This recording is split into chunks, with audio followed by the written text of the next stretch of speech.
بہر رحمت بہر رحمت بہر رحمت بہر رحمت۔ اعوذ باللہ من الشیطان اللعین الرجیم، بسم اللہ الرحمن الرحیم وبہ نستعین انہ خیر ناصر ومعین وصلی اللہ علی محمد وآلہ الطیبین الطاہرین۔ مکے کا وہ معاشرہ کہ جہاں پر شرک اپنی بنیادیں گاڑ چکا ہے، ایک ایسا معاشرہ کہ جہاں پر خود خانہ کعبہ کے اندر 360 بت موجود ہیں، ایک ایسا معاشرہ کہ جہاں پر کوئی توحید کا نام لیوا موجود نہیں ہے، ایک ایسا معاشرہ کہ جہاں پر عصبیت کا دورہ ہے۔ اس معاشرے کے اندر ایک نبی کوہ ابو قبیس کی بلندی سے صدا لگاتا ہے، ایھا الناس قولوا لا الہ الا اللہ تفلحوا، اے لوگوں لا الہ الا اللہ کا اقرار کرو، خدا کی وحدانیت کا اقرار کرو اور دنیا و آخرت میں فلاح پا جاؤ۔ اس معاشرے کے اندر کہ جہاں پر شرک اس طریقے سے پھیلا ہوا ہے، اب آپ تصور کر سکتے ہیں کہ جب کسی نبی نے توحید کا اعلان کیا ہوگا اور لوگوں کو دعوت دی ہوگی اس ایک معبود کی طرف کہ جو سب کا پالنے والا ہے، تو کس قدر اختلافات نے جنم لیا ہوگا، کس قدر دشمنیوں نے اس نبی کا رخ کیا ہوگا۔ اور اس معاشرے کے اندر صرف خود اس نبی کے استقامت کا امتحان نہیں ہے، بلکہ دیکھا جائے گا کہ کون وہ افراد تھے کہ جنہوں نے ان حالات کے اندر اس نبی کا ساتھ دیا۔ تو ہمیں مکی زندگی کے وہ لمحات دکھائی دیتے ہیں تاریخ کے اندر کہ جب پیغمبر کا ساتھ دینے والے افراد نہایت کم ہیں، چند گنتی کے مسلمان کہ جو دامن اسلام کے اندر داخل ہوئے اور دامن اسلام میں پیغمبر اکرم کی تعلیمات کو حاصل کرنا شروع کیا۔ اس معاشرے کے اندر اگر کوئی بچہ دیکھ رہا ہے کہ اس کے والدین نے لا الہ الا اللہ کا اقرار کیا اور ابھی تک جو مشرکین ابھی تک اس کے والدین سے کوئی دشمنی نہیں رکھتے تھے، جیسے ہی انہوں نے کہا لا الہ الا اللہ محمد الرسول اللہ، تو دشمنوں کی ایک بہتات ہے کہ جو ان کے اوپر ٹوٹ پڑی۔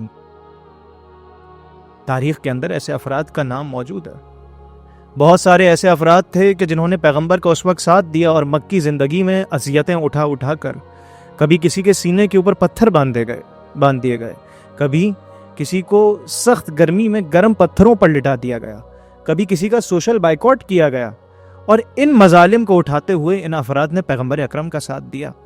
بہت سارے اسلام کے ایسے شہید ہیں کہ جو مکی زندگی میں پیغمبر کا ساتھ دیتے دیتے اس دنیا سے چلے گئے۔ لیکن سوال یہ اٹھتا ہے کہ جہاں پر مردوں نے اپنا کردار ادا کیا، کیا کوئی خاتون بھی ایسی تھی کہ جس نے اسلام کے لیے شہادت کا جام پیا ہو؟ جی ہاں، تاریخ کے اندر ایک ایسی شخصیت ملتی ہے اور اس شخصیت کے شوہر کا بھی تذکرہ ملتا ہے اور اس شخصیت کے بیٹے کا بھی تذکرہ ملتا ہے۔ اس خاتون کا نام ہے جناب سمیہ۔ کون جناب سمیہ؟ اسلام کی پہلی شہیدہ کہ جنہوں نے لا الہ الا اللہ محمد الرسول اللہ کا اقرار کیا اور اس کے بعد آنے والی اذیتوں کو اپنے سینے سے لگایا اور پھر شہادت کا جام پی کر اس دنیا سے چلی گئیں۔ ان کے شوہر کا نام ہے جناب یاسر۔ جناب یاسر کا قضیہ بھی کچھ اسی طریقے سے ہے کہ مکے والوں کے ظلم کو سہتے سہتے جناب یاسر ایک مرتبہ وہ وقت آتا ہے کہ جب اس دنیا سے چلے جاتے ہیں۔ لیکن آپ تصور کر سکتے ہیں کہ ایک ایسا بچہ کہ جس نے اپنی ماں کی شہادت دیکھی ہو، ایک ایسا بچہ کہ جس نے شہادت دیکھی ہو اپنے والد کی، یہ بچہ کہ جو دیکھ رہا ہے کہ کس طریقے سے لا الہ الا اللہ محمد الرسول اللہ کا اقرار کرنے کے بعد لوگوں کی دشمنیاں اس کی طرف متوجہ ہو گئیں، خود اس بچے کے ذہن کے اوپر کیا اثرات پڑے ہوں گے؟ خود اس بچے کو کیسا محسوس ہوا ہوگا کہ کس طریقے سے اس کے ماں باپ کے دامن کو چھڑوا دیا گیا؟ اس بچے کا نام تاریخ میں عمار یاسر بیان کیا جاتا ہے، جناب عمار ابن یاسر، صحابی رسول جناب عمار، صحابی امیر المومنین جناب عمار ابن یاسر۔ کون عمار یاسر؟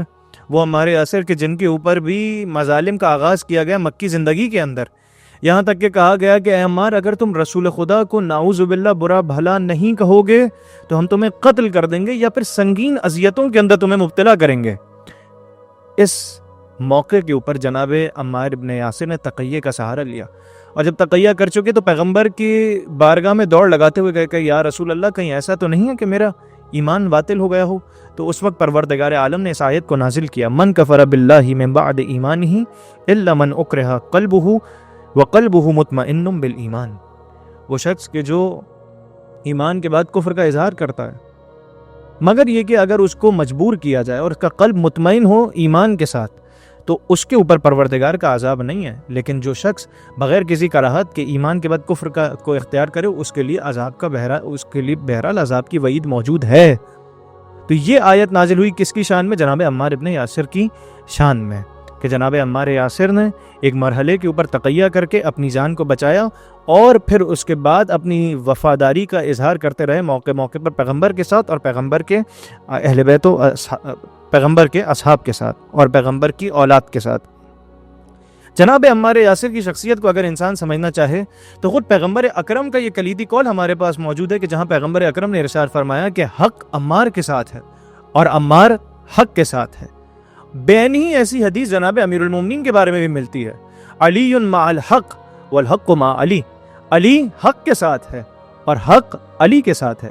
لیکن اس حدیث کے اختتامی حصے کے اندر ایک فرق آ جاتا ہے۔ جناب عمار کے بارے میں ارشاد فرمایا کہ جہاں پر بھی حق ہوگا عمار اس کا چکر لگا رہا ہوگا اس کے گرد، لیکن جناب امیر کے بارے میں کیا ارشاد فرمایا؟ علی حق کے ساتھ ہے، حق علی کے ساتھ ہے۔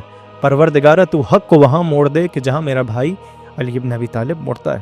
یہی وجہ ہے کہ جناب عمار نے ہمیشہ حق کا ساتھ دیا، جب تک پیغمبر اس دنیا کے اندر رہے ہمیشہ پیغمبر کے ساتھ سینہ سپر رہے، جنگوں میں پیغمبر کے ساتھ اپنی شجاعت کا اظہار کرتے رہے، اور پیغمبر کی اس دنیا سے جانے کے بعد اگر عمار کسی طائفے میں شامل ہیں تو اسے طائفہ علی ابن ابی طالب کہا جاتا ہے، اسے گروہ علی ابن ابی طالب کہا جاتا ہے۔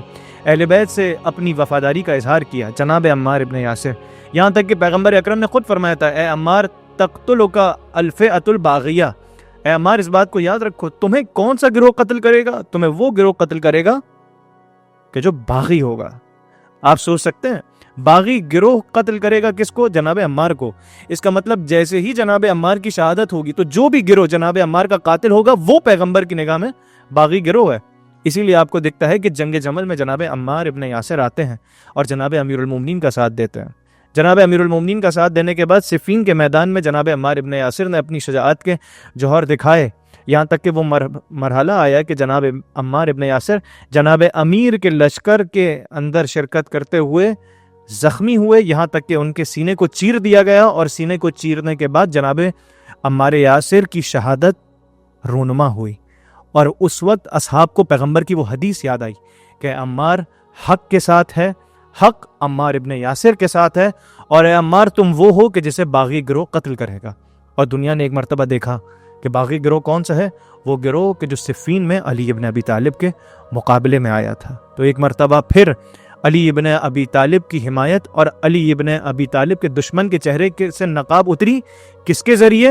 صحابی رسول جناب عمار ابن یاسر کے ذریعے، کہ جنہوں نے بچپن سے لے کر اپنی زندگی کے آخری پل تک اسلام کے حمایت میں تکالیف کو اٹھایا، اور جاتے جاتے اپنے خون کے ذریعے علی ابن ابی طالب کی حمایت کا اعلان کرتے ہوئے اس دنیا سے چلے گئے۔ بہر رحمت، بہر رحمت، بہر رحمت، بہر رحمت۔